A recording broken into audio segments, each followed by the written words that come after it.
The 360 on Energy and Carbon, hosted by 360 Energy. Helena Saren is the head of Zero Carbon Future Mission at Business Finland. The mission's target is to increase Finland's global carbon handprint, aka positive climate impact. Its focus is on energy transition, enabling industrial renewal, transport and mobility transition, and carbon-neutral cities. She is a known thought leader in the global energy transition. She drives the change actively via keynote presentations, articles, and podcasts. Business Finland is a governmentally funded organization, and it offers Finnish companies a unified customer journey for innovation activities, internationalization, investment, and talent and tourism promotion. Now let's get into the episode with Helena. Welcome back, Dave and John. I have to tell you, it feels like forever since we've been back. I've been traveling, John's been traveling, so we actually haven't all been together for some time. So I'm great to be back with you guys and looking forward to our guest today as well. Yeah, really good to be back. And yeah, this is going to be interesting, I think. So yeah, looking forward to it. I think so too. We have an exciting next couple weeks and some exciting guests coming up for you guys, so we're really excited for this. On today's episode, we're joined by Helena Saren, head of Zero Carbon Future Mission at Business Finland. Welcome. Thank you. Lovely to be here, and greetings from Helsinki. Well, today's episode, we're focusing on the inside the Zero Carbon Mission, the industry, the innovation, the policy in Finland. To kick off this episode, what is a Zero Carbon Future Mission, and how does it contribute to Finland's national climate goals? Okay, probably a couple of background information to put in the framework in the right context. So in Finland, we have very ambitious climate goals. Firstly, reaching carbon neutrality by 2035, carbon negativity by 2050, and phasing out coal at the latest in 2029. And I have to say that most of the energy utilities have already phased out the coal or are very near in the vicinity going to phase out it. So we are really taking this seriously, this climate change issues. And Business Finland as such, just one sentence about that one, it's a governmental organization for innovation funding, trade, travel, talent and investment attraction and promotion. So that's the framework. And the missions within Business Finland, we want to accelerate the systemic change and help to solve major wicked problems existing out there in the world and challenges.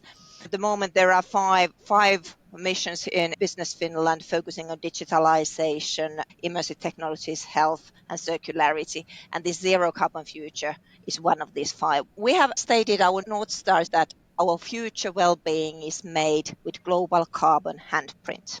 And this carbon handprint is like a positive climate impact.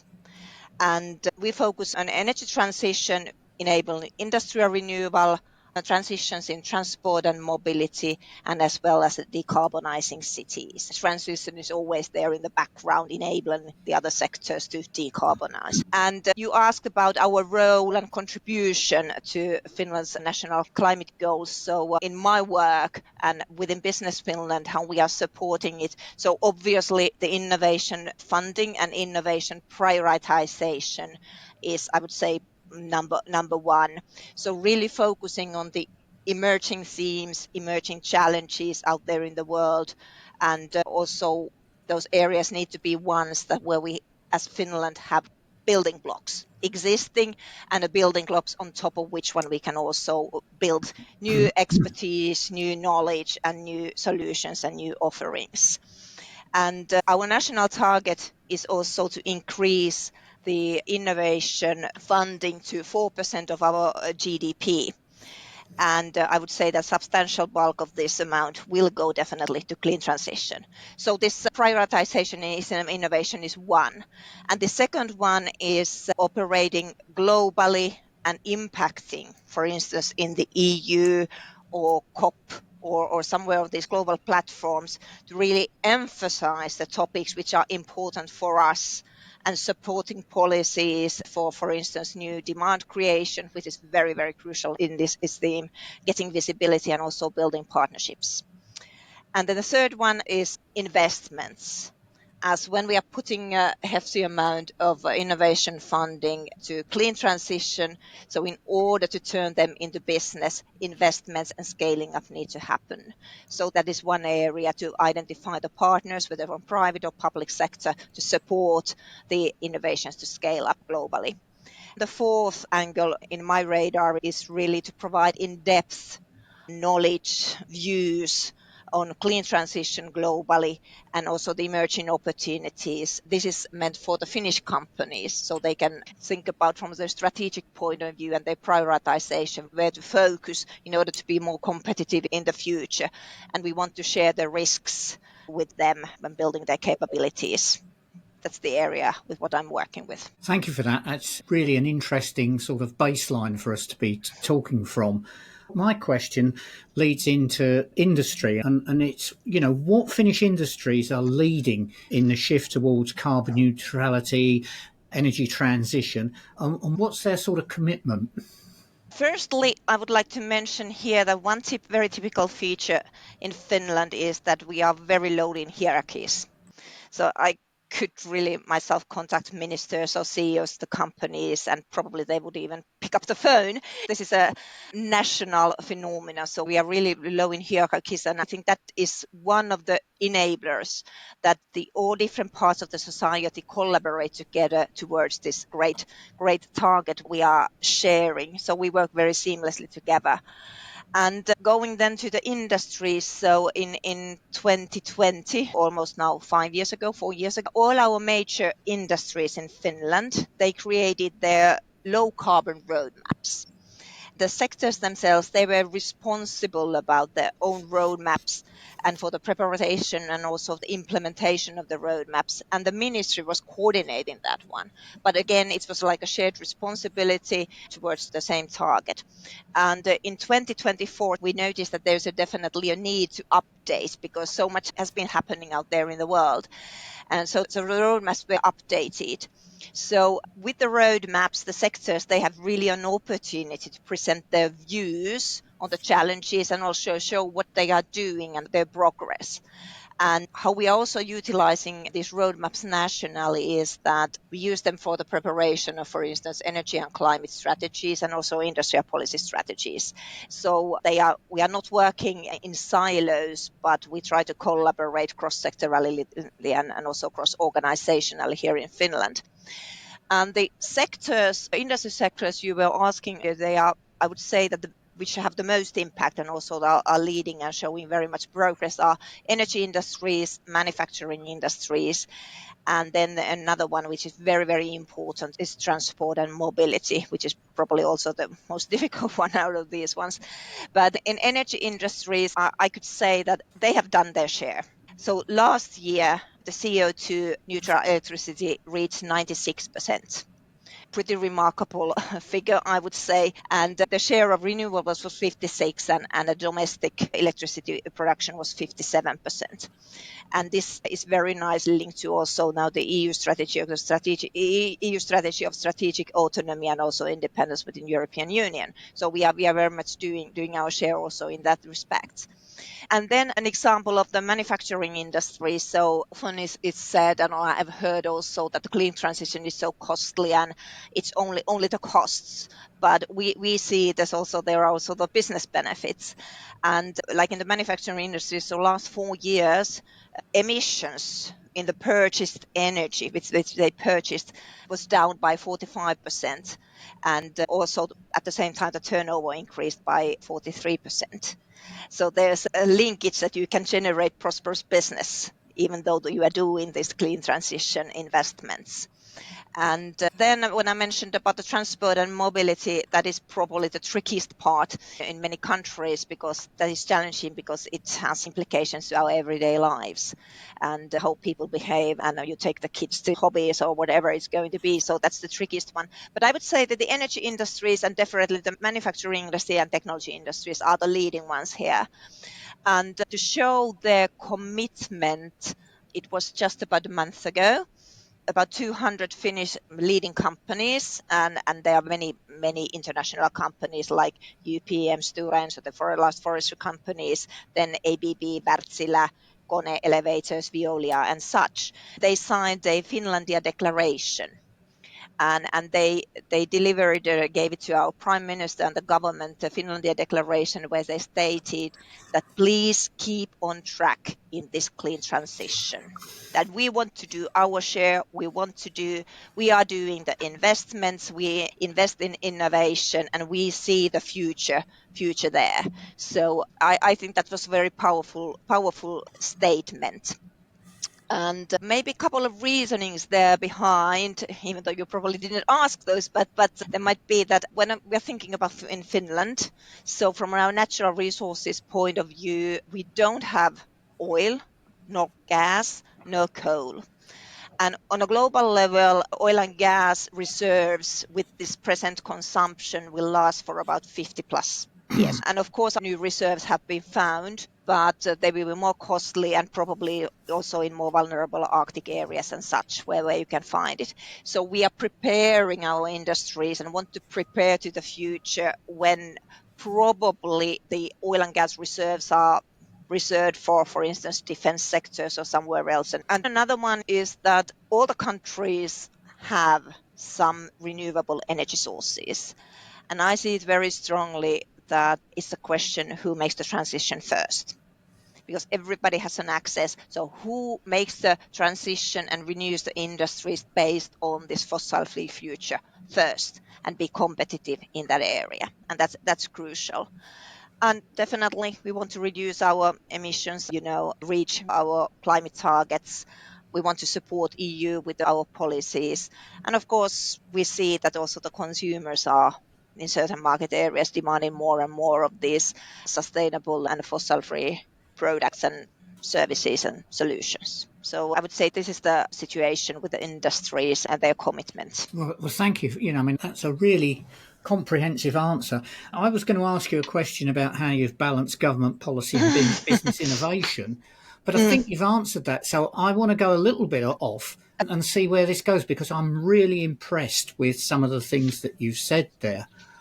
Now, one of the things we're experiencing, certainly I can give two examples of it, the UK and the United States.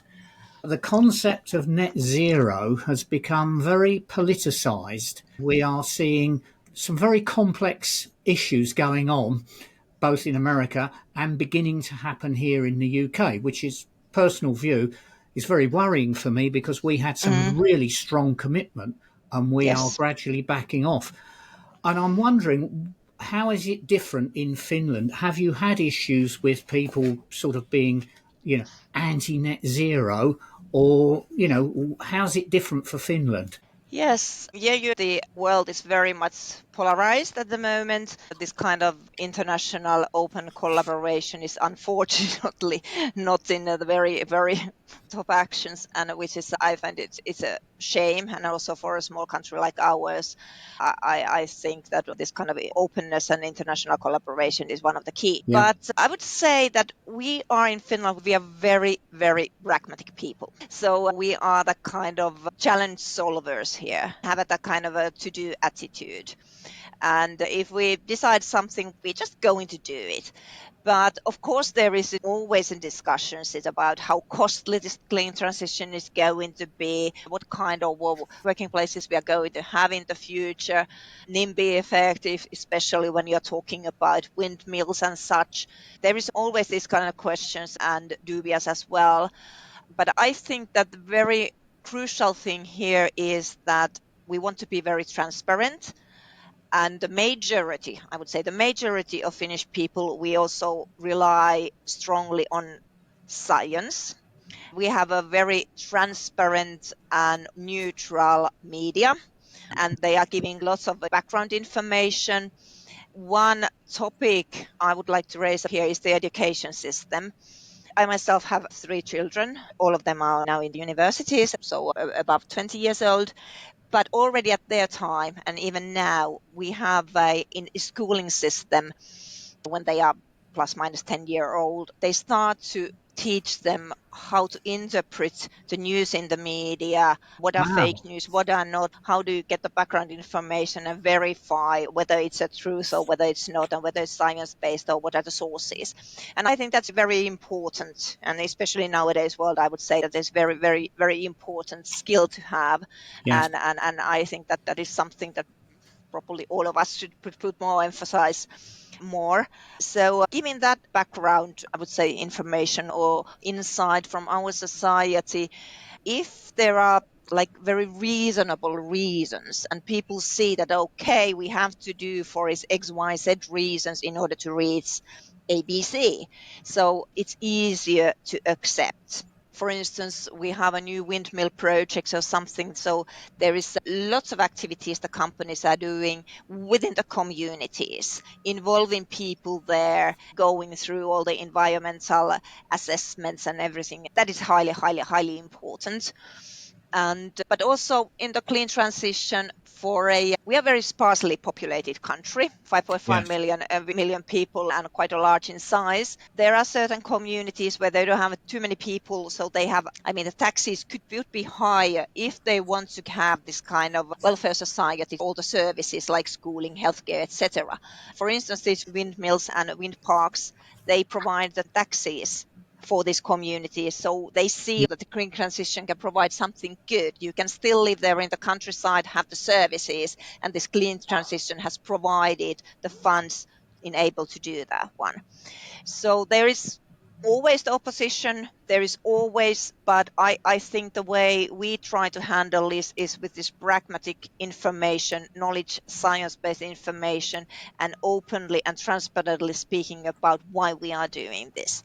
And very important is, of course, the company's commitment, because they Yeah. see that the sustainability is not just add-on, but you have to, the strategy, the sustainability has to be there in the core, and you build the offerings and services based on that. Hopefully Oh, I answered to your question. that is such a tremendous answer. I'm really impressed with that, and I think the problem is the lessons that we could learn from that are so difficult to implement in a much larger, shall we say, established existence. Mm. I don't know if you've listened to any of our podcasts, but one of the things we nearly always come back to is we believe that people need to be better educated about both energy, carbon, and sustainability. And unfortunately, they're not. But it's starting that at the right level so it becomes second nature. And I just love the concept of school children learning how to understand what the news is telling them. That is really brilliant. Thank you for that. Dave's face when you were saying it's a to-do society, I'm like, Dave's moving to Finland. I can see it. Yeah, Yes, please. I've already booked my ticket. Great. You described his dream. It's exactly. Well, we're the happiest country in the world. You Well, are. yes. I mean, okay. So, as John conveyed, and I get really excited about this stuff because, as Lysandra said, I picked all this. There's a lot of stuff, but Helena, I need to tell you, I was in Hannover Messe for the manufacturing show, and I was actually a Finnish company, which is a spin-off of one of your telecom companies, is now looking at doing work in Germany to help German companies. So I need to convey to you, I know you're doing a lot of work in Finland, but the messaging is getting out in your industry saying, hold on, there's a good opportunity to do this worldwide and to selective markets. So I thought I'd share that with you because they talked to us about what kind of mechanisms has the Finnish government put in place to accelerate industrial carbonization. You had talked about sort of a 4% Yep. number. So could you go into that in more depth? And now, just before you answer it, it also says incentives, but I don't like the word incentives because it tells me, you have to get paid to do it. It just makes good business sense. But I'll leave it That's up why to I you to do gave it that. to you, Dave. Yeah, That's why I gave you that did that question. eventually, did you, Lysandra? Okay, so if you could, Helena, Yeah. what are the mechanisms that are? Okay. And firstly, I would like to mention here that, of course, as a small country, we have much more limited resources than compared to, for instance, larger countries as such, and therefore we do not celebrate this kind of country-to-country incentive competition. And of course, the European Union, because we are part of the European Union, and European Union is now renewing her strategy. So it'll be interesting to see what kind of new probably incentives are going to come from that end, and therefore be very open-handed are going to hopefully utilize also those mechanisms which are coming. And definitely there are coming something related to digitalization, also to this clean transition. We are talking about this definitely this industrial deals and that kind of stuff.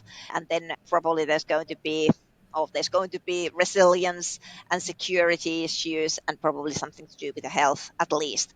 So definitely looking forward to what comes out from that pipeline, and utilizing those on a European level of collaboration.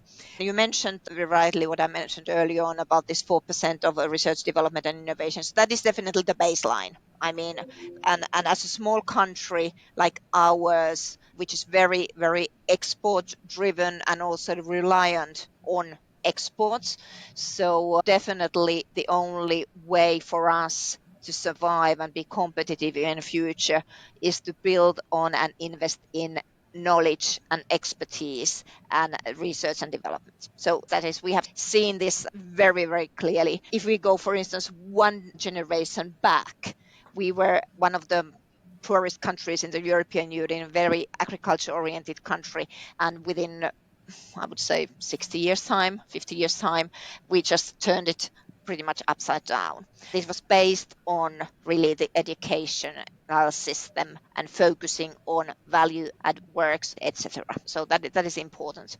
But the other mechanisms we have, like all countries, have these export credit agencies. We have a company called Finnvera, which is very much focusing on clean technologies. So giving their support in that one.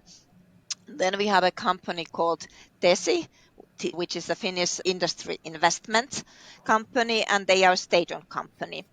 And they have a mandate to really accelerate the commercialization, scaling, and export of internationally competitive innovations. And they really focus on startups and growth companies, the Finnish companies. And they also are funding the kind of a new industrial scale projects, which aim to build new industries here in Finland.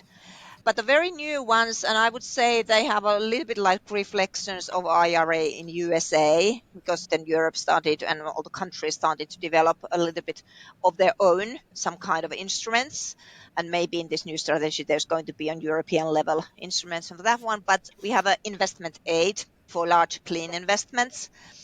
And the aid is granted to the investments. They have to be minimum 30 million euros. So now we are talking about the larger scale investments. And we already got about applications for those over 1 billion euros for this investment aid. So it just reflects that there is a lot in the pipeline. There's a lots of interest, lots of investments, but they definitely need the funding in order to become eligible. And especially when we are talking about the clean transition, you quite often need some kind of investment support or aid, because it's a new business and there's probably not always in the beginning enough demand, and the demand creation is crucial. And then another instrument I would like to mention here is the tax benefits for large industrial clean transition investments. I think it's a very wise instrument in that way that you have to make the investments, and when it's operational, then you start to get the benefits out of that. If I could just very quickly follow up, and it's not related to government, but is there sustainable linked loans? Is the financial institutions supporting or assisting with loans or reduced interest rates for customers who invest in sustainable practices, reducing their carbon footprint? Is that happening in Finland at all? I'm kind of curious on that. You can also, the Business Finland, we can also provide loans for new innovation for the first investments, and that is also possible. And within the financing scheme from our side, you can also utilize it to a certain extent for the knowledge building and expertise and that kind of stuff. So is that more government oriented versus separate financial institutions in the country? This is probably something I don't know how to answer, but I would say that it's probably governmentally oriented more. Thank you. Can you highlight innovative clean tech, waste to energy or bioenergy solutions that are gaining traction in Finland? One of the companies which I find very fascinating is a company called Solar Foods. And they are making protein out of thin air. So they capture the CO2 from the air and make the protein. And they are now in collaborating, for instance, with NASA, because when astronauts are going probably on some day to Mars, and it's challenging, you need to get the food out of somewhere. So when you are breathing, you generate, for instance, CO2, and you can produce food out of that one. So I think that is very, very clever and highly, highly fascinating Really innovation. Also thinking about when we think have a traditional, like food sector, traditional and, well, I would say the politically also very challenging sector in the societies and a highly important sector for countries. But this kind of new innovations are also coming to that sector, showing that how do we produce food in the future. And that's a good example of that one. Then I mentioned earlier on that we are very limited with our natural resources in Finland. Yes, we do have plenty of forests, plenty of fresh water, clean air, and we are also the mining country of Europe. But we have also learned to utilize all the resources to maximum what we have. So for decades, we have already used the excess heat from the wastewater. So utilizing that to our district heating system. And a similar area about the district heating as during summertime, where the district cooling is, and we have also the fourth largest district cooling system in Western Europe, in Helsinki. When you have excess heat, for instance, during summertime, underneath Helsinki, there are large caverns and they are filled with water. We store the heat there and then can utilize it during the winter time. To utilize different fractions of raw materials you have and make the best out of that. Then very interesting, very recent innovation is a sand battery. So storing heat to heat. a sand battery as an example. And there's a company called Polar Night Energy which is doing that one. And then from a historical point of view, the forestry industry has been pretty much the bread and butter for Finland and providing wealth here for decades or 100 plus years. And so I would say that this kind of expertise and research and development related to cellulosic fibers and cellulosic different kind of fractions very much known here. So you can actually produce out of the cellulose different end products like new textiles as an example. And there has been also a development making batteries out of lignin, which is one of the components coming from the forest. So that kind of innovations. Then also innovations related to recycling textiles to produce new kind of fibers, highly important. We have lots of textile waste out there in the world. Then different kind of energy storage and energy power quality solutions from many companies. Also, you ask about the bioenergy and whether we are talking a smaller scale, mid scale, or larger scale, everything goes. But then specifically, I would like to mention here the fluidist bed boilers, where you can actually combine different fractions of biomasses and, for instance, municipal solid waste, and you can have them all go in there producing electricity and heat. At least those one now. Plenty of more, but maybe from different sectors of this clean transition. I was actually going to be sarcastic and say, is that all? But for a country that has No, 5 no. million people, the list that you just gave was fantastic, Helena. Yeah. Okay. I mean, this is an exploration for us because I have some friends in Finland and many people around the world don't know much about Finland, I think is one of those things. Yeah, hidden But gem.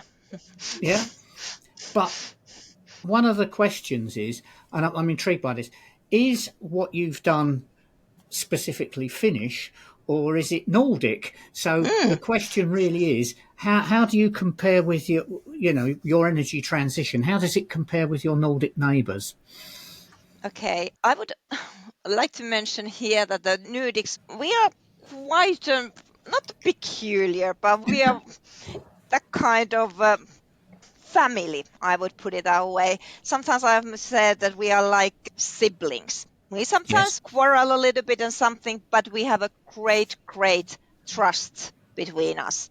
All in all, I would say that we all share really much the ambitious policies and climate targets, some variations with the years, but anyway, we all are very dedicated to these climate targets and also the clean transition, not only in our countries, but in Europe and largely out there in the world. So we really want Europe to keep continuing being there in the peak position in clean transition worldwide. Then one example about this Nordic collaboration, I would say, is this Nord Pool. We have had our joint electricity grid and electricity market for decades. And that is very much the backbone and has enabled all of our countries to develop much better than we would have done it, everyone on their own. And I think that is also the backbone for the renewing opportunities for the industries for all our countries. And definitely all of our countries, we have our own features. So for instance, the industrial structures, they vary.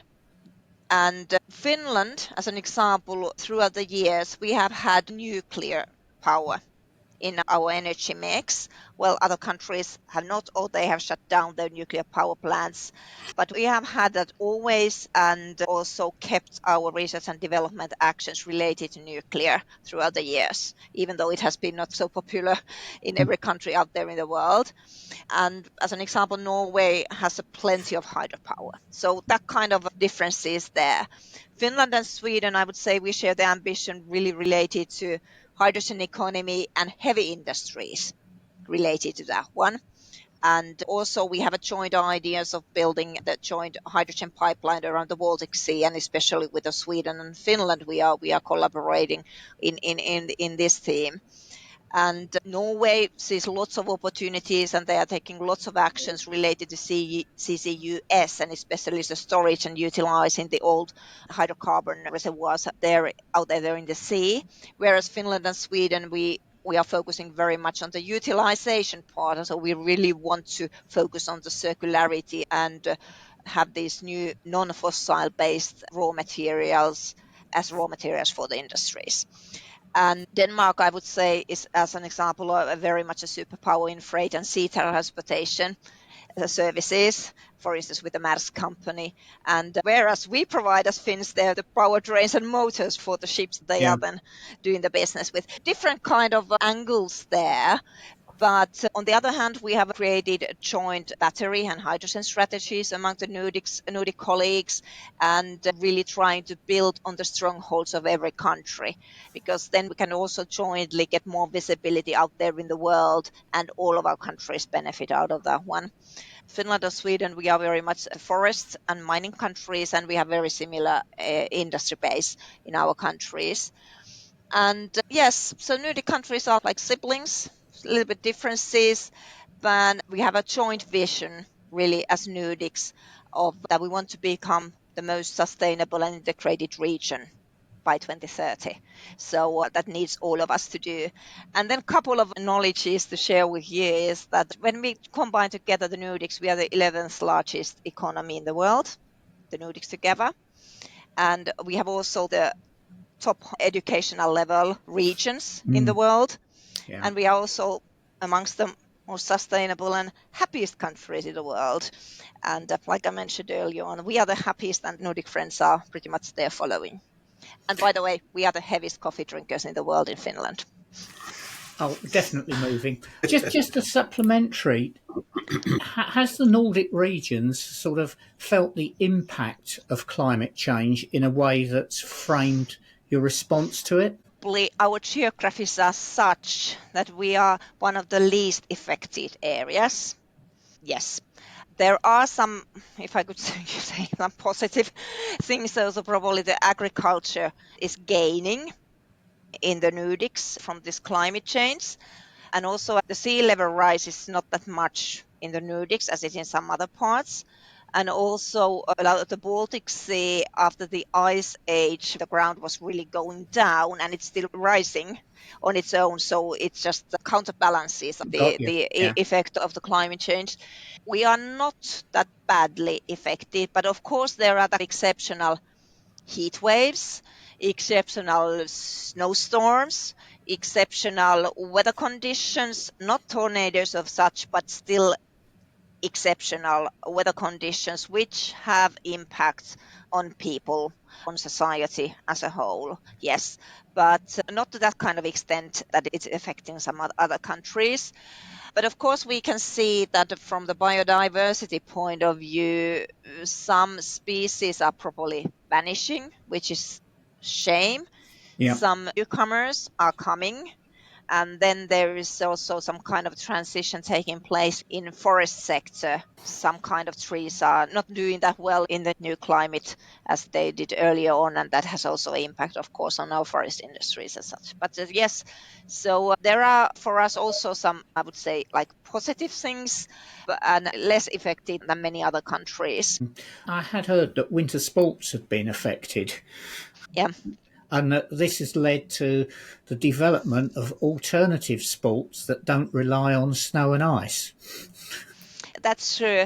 But then we have also seen that in Central Europe, in the Alps, there is not that much snow, and many people are going to the Lapland. I mean, Yeah. when there is still there is snow, and so the tourism industry has to sort of like benefited a little bit in some Okay. cases. But of course, there have been winters when they don't have that much snow there. How up north, how much there is going to be snow is probably going to be affected as well. So it's a little bit unknown, like we all know. Yes, it is. John, I have to convey that for a population of 5 million, you have a really good hockey team for 5 million. Like it's really amazing. So anyhow, I just thought as a Canadian, I had to put that in. For that. Yeah, we have a couple of players there in NHL. Yes. All right, this has been a great episode, Helena. To end this off, what is the biggest takeaway for our listeners? That's a tough question, but I would just say that the clean transition is doable. And the clean transition can really, really benefit positively both businesses and society. And I see that Finland, we are more like could be say that we are like a guinea pig of the world. And by partnering with us, we can make great things together. And I see that the collaboration society-wide and also worldwide is needed. Ambition is needed. Skills are needed. Innovation is needed. And to do attitude is needed. But I would say it's still doable. And happiness is also then guaranteed on top of that one, like we have shown in Finland. Thanks for that. Dave, what's your biggest takeaway? Well, I want to say sign us up, Helena, because this has been really it's been great to talk to you on this subject matter. I think what I've captured, small is beautiful. So we've done podcasts with New Zealand, and we've done with you, and it always seems that these smaller countries are way ahead in their thinking. And I'm going to also put it down to, I think, education. Your education, it sounds to me, what you've conveyed to me, there's nothing better than education, knowledge that gets people to start thinking, what are the true facts and what should be done? So that has struck me very loud and clear with what you've discussed. And then the last thing is, well, your leadership, very forward thinking, and commitment and collaboration. That's a lot of stuff, but those seem to me really important ingredients to make it successful. And I've just so enjoyed listening to this. So thank you for sharing this with us. Thank you for having me. John, what's your biggest takeaway? You touched on something that I have a passion about, and that is the issue of belief. Well, you don't believe in science. It's not a faith. It's the truth. And you need to understand how science works. And I think the value of early years education in terms of understanding and how to interpret it, I think is something that we could do with a lot more around the world. And added to which, and I think this perhaps explains something about how you've been able to do things, you've had that combined with a commitment to transparency. And Yes. What we see in a lot of the larger, more, shall we say, complex countries is transparency is something that we talk about, but we can't see through it. So True. Thank you. I mean, really interesting. And I hope all our listeners, they'll probably be going, heck, how can we do that? But yeah, really useful. Thank you. Well, Dave, John, Helena, thanks for a great episode. Been great fun. Thank you, everyone. Thank you, Helena. That's all for today's episode of the 360 on Energy and Carbon podcast. Thanks for listening. Make sure to check us out on our website at 360energy.net and follow us on LinkedIn at 360 Energy Inc. Tune in to our podcast on Apple Music, Spotify, Anchor, or other listening platforms by searching the 360 on Energy and Carbon. You can watch the video recording and subscribe on YouTube at 360 Energy Inc. Email us your feedback at podcast@360energy.net or comment on our LinkedIn posts. See you next week.